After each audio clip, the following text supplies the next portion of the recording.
Bro movie எப்படி bro இருந்துச்சு 29?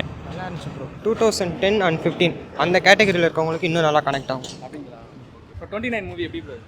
நல்லா இருந்துச்சு ப்ரோ. அந்த மேயாதமன் பார்த்த மாதிரி ஒரு ஃபீல் ஃபஸ்ட் ஹாஃப் ஒன்று இருந்துச்சு. நல்லா ஃபஸ்ட் ஹாஃப் ரைட் பண்ணியிருந்தாங்க. செகண்ட் ஹாஃப் கதை எங்கெங்கேயோ போனாலும் நல்ல ஒரு ஃபீல் குட் படமாக நல்லா முடிச்சிருந்தாங்க. எல்லாம் சில பேர் வந்து புதுமுகமாக இருக்காங்க, அவங்களுடைய ஆக்டிங்கில் அப்படி இருக்குது. கண்டிப்பாக அவர் நம்ம ரெட்ரோ டபுள் எக்ஸில் பார்த்த ஹீரோ தான் வில்லனாக பண்ணியிருந்தாப்புல. இந்த படத்தில் ஹீரோவாக பண்ணியிருக்காரு. அவருமே அருமையாக பண்ணியிருக்காரு. ஸோ நல்ல பேரிங், ஸ்க்ரீனில் பார்க்க நல்லா இருந்துச்சு. ஸோ ஃபஸ்ட் டைம் இந்த மாதிரி ஒரு கதை வந்து ஒரு 29 அந்த ஏஜை பற்றி அதில் ஒரு லவ் பற்றி எடுத்திருக்காரு. நிறைய லவ் மூவி வந்திருக்கும். அதை விட இந்த மூவி எப்படி எப்படி இருக்குது? லேக் எது இருந்துச்சுங்களா? இல்லை, இது லவ்வை பற்றி பேசுகிற படமாக இருந்தாலும் அந்த பேச்சுலர்ஸ் அப்படின்றவங்க வந்து அந்த ஏஜில் அவங்க இது பண்ணுற ஒரு விஷயம், அந்த மாதிரி நம்மளாம் பேச்சுலர்ஸாக இருக்கவங்களாம் என்னென்ன கிராஸ் பண்ணுறவங்க வாழ்க்கையில் அப்படின்ற விஷயத்த நிறைய பேசியிருக்காங்க படத்தில். 29 வயசில் அவங்க ஃபேஸ் பண்ணுறதுல லவ் ஒரு விஷயன்றத கொண்டு வந்திருக்காங்க. அதெல்லாம் அந்த சீனை வந்து எடுத்து இப்போ உள்ளவங்க பார்ப்பாங்கள்ல அந்த வியூ அப்படின்னு அதை எடுத்து பேசியிருப்பாங்க.